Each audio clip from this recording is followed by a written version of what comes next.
He's reminded of the changes he's seen every week, listening to Choral Evensong on Radio 4. I'm always astonished when I turn on the radio on Wednesdays, which I try to as often as possible, the extraordinary high standard of choral singing in this country now, certainly compared with what it was 25 or so years ago. I think this is true. I agree every time. And I think there's no getting away from it. A lot of the higher standard and that kind of thing is due to the feed which goes into choirs such as Westminster Abbey from choral scholars at Magdalen, King's, John's, Cambridge, wherever. There's a tremendous feed of highly trained young singers. Mm-hmm. The choral foundations. The choral foundations, in fact, into the outside cathedral choirs and choirs like the Abbey is probably the most significant thing that's happened in cathedral music in the last 25, 30 years. The repertoire on the cathedral lists, apart from the established war horses of Wesley and Stanford and people like that, nowadays seems to be so very much more difficult to sing. I mean, I quote people like Late Howells, Guest, Rose, and people like that, you know. You find the choirs can do it with aplomb and no problems. Oh, there are far more difficult things than some of those people you've mentioned. Shirley Johnson and people like that. And my son Gregory Rose, yes. Oh, yes. In fact, there are one or two pieces which I could really only do at Magdalen, providing that I've got one or two boys with absolute pitch. You see, this question of difficulty is an awfully difficult one to sort of assess, isn't it? I mean, one remembers the story of Ivor Atkins at Worcester, the Three Choirs Festival about 1901, 102, preparing the second performance of Gerontis, the first one having been the disaster it was in Birmingham. And the story is that he had a rebellion on his hands almost, that this work, Gerontis, was not only unplayable, it was unsingable as well. Well, in my time, Three Choirs Festival, we used to do Gerontis on one rehearsal. Yes, exactly. It's very one difficult. Tends to forget these one tends to forget how it progresses, really. Well, now, you see, nowadays, getting back to the timbre of the singing, the choirs nowadays, certainly cathedral and collegiate choirs, seem to have a very strong line of countertenors, as they call them now, as opposed to the old altos. That surely must have been a tremendous change from the time you first went to what it is now. Yes. To me, I find it's a pleasant sound they make, but it does rather unbalance the adult male voices to the extent that the basses are very, I would say, inaudible, but they are very much sat upon by the higher voices. I don't entirely agree, because particularly if you're doing 16th century church music, which we all do a lot, and the majority of 16th century church music is for SAATB with the two countertenor lines, and frequently they're very low. Some of the tessitura is very low, and I think one of the great problems, certainly when I was a chorist at Salisbury, we had some extraordinary altos there. I could give you the most appalling imitation of one singing a personal verse anthem. They were just completely inaudible below about B flat. So I mean, the great thing nowadays is these young countertenors who have an edge on their voice, they can keep the line going, and therefore you can hear the music in 5 parts rather than about 3.5, as it always used to be. But I think there is always a balance problem to be dealt with and solved in the standard cathedral type of choir. It does tend to be top heavy, and one feels one can do with either a couple of extra basses or a couple of cellos or something. Mind you, Douglas, it depends on how many boys you've got. You've got about 40 at the Westminster Abbey. I've got 14. Yes, I've got 22, let's be real. Yeah, well, I mean, I always make my points by exaggeration, but I mean, at Magdalen I've got 7 boys aside and 6 men, you see. And in fact, I mean, I hate to say it, but I think this makes an absolutely first-class balance. You've got 7 boys on one side, 2 countertenors, 2 tenors and 2 basses, and I reckon this makes a very good balance.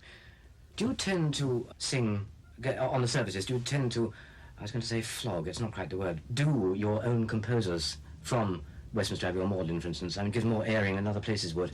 Well, I think Purcell, for instance. I think might agree on one or two of my predecessors at the Abbey who will stand a lot of hard wear. Certainly, I feel a certain loyalty to them.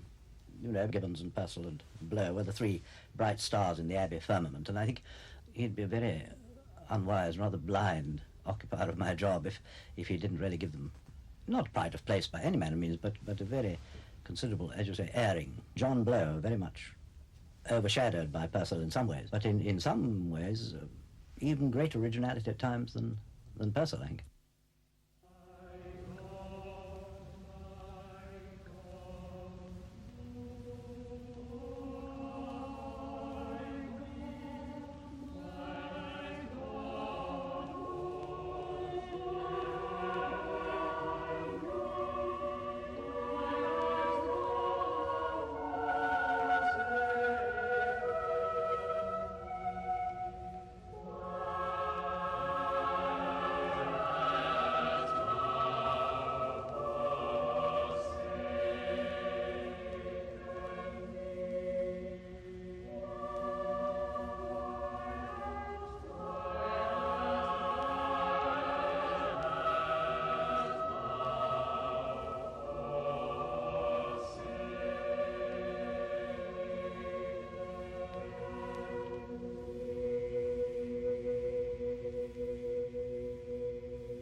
at Magdalen we've got not a bad record of composers, going back particularly to the Richard Davey in the 15th century, who did that very early setting of the Matthew Passion, which we sing is absolutely superb. And then in the next century, about 1560, Thomas Appleby, a man for whom I have great respect, and I only wish there were more of his music in manuscript, which there isn't. But anyway, he wrote a splendid setting of the Magnificat in Latin, which we sing liturgically from time to time. It's amazing music. It's so completely different from the music on the continent at that period. It's really splendid, rugged English music.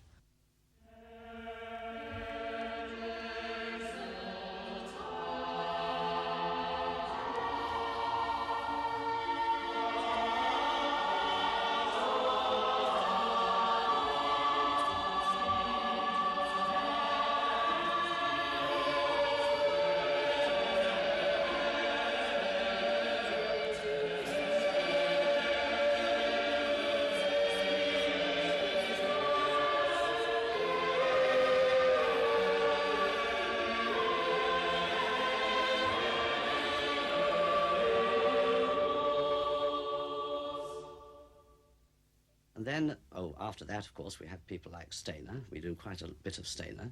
And then my predecessor, but 3, Haldane Stewart, who I think was one of the most interesting composers just before the war. Fascinating man, and wrote some splendid stuff. My most famous predecessor within the last 100 years is the extrovert character from Yorkshire, Dr. John Varley Roberts, the most extraordinary chap. And the choir is said to have been very splendid in his time. He wrote oceans of the most appalling church music, of which we have copies. And in fact, Geoff, you've seen a lot of the... I have indeed, yes. I don't know how many settings of the canticles he did. Right. We don't do any of them because they are really very bad. But once a year we do one little innocuous piece of his just to keep the name on the list. So yes, we don't overdo it. I want to go on to the change and liturgy subject. Oh, Lord. It's like holding a red back to a bull. Well, I think that the musical point of view, of course, the one great anchor is that it is stated quite categorically that the settings of the Mass, or whatever it may be, shall be done in their original form, and there shall not, thank goodness, be any attempt to adjust any music to contemporary language. That, for me, solves most of the problem. The rest of it is a personal problem of how one feels towards the Mass and the language of 1662 and the language of 1980 and 81. I have no doubt in my mind which I prefer, but from the musical point of view, I mean, at the Abbey, for instance, we can do pretty well as we please, provided the Dean agrees, but we can do a Palestrina Mass in Latin. I'm also in the fortunate position that at Magdalen is what is called a peculiar, and we can really do, I think, more or less as we like. And I'm happy that we have a Dean of Divinity there at the moment who is also an extremely good musician. And we sing certainly Latin masses, Latin motets. We have our own particular form of choral Eucharist once a week, which I suppose one could call the Magdalen Use, which our Dean has concocted. So we're really quite happy. What you're saying is that the music hasn't necessarily been very much changed by the change in liturgy. You can still I do think more we're or both less as you fortunate. like. Of course, we've both got considerable degree of independence, at least Yes. the foundations that we've served have. And as Ben was saying, a royal peculiar of the Abbey and peculiar of Magdalen, and there is that sort of freedom. We can please ourselves. Yes. Now that you're going, what are you going to miss most? One thing I suppose you won't miss very much will be May the 1st at dawn. For, I don't know how long, about 150 years, the choir and the organist go up onto the Great Tower, not at the moment, because the Great Tower, as you probably know, looks like hundreds of matchsticks, one on top of the other, because of the scaffolding.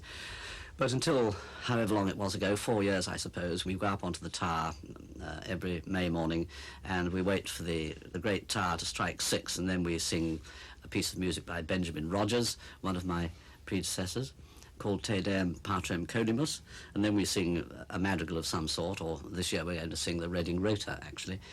So that takes, 5 minutes or 4 minutes. We then come down, and the academical clerks in the choir come to my room, and guess what we have? We have hot coffee mixed with a little brandy. Tell me, you get an audience for this? We get about 5,000 people, yes. Well, down below, listening. Down below, yes.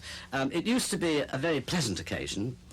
Now it's become really rather unpleasant. The street outside afterwards is a mass of broken glass and everything else. So it's really it's not fun any longer. So I shan't be sorry to miss that one.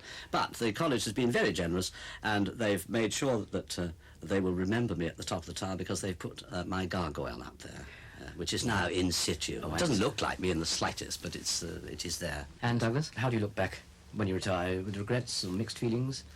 The Abbey particularly is a very privileged place to be and a very privileged job to have, and of course one will miss it enormously.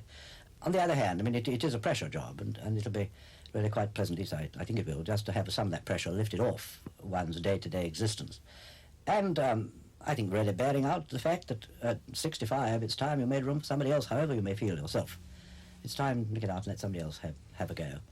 And for the future, gentlemen, how about choirs and the standard and... Oh, I'm Just going up and up, I think. I think it's going up all the time, and I've no doubt that in 5 years' time we shall say, my goodness me, they didn't sing like this in our day, or shan't we? I'm not sure.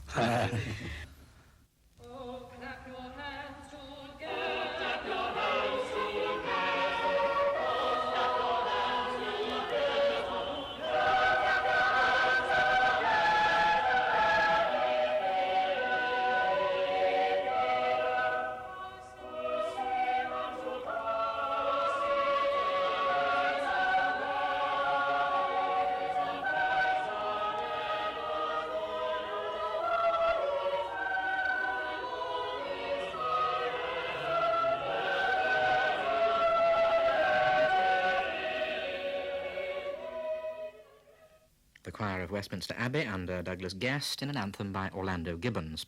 Douglas Guest and Bernard Rose were talking to Geoff Timms, and their conversation ends this edition of Music Weekly.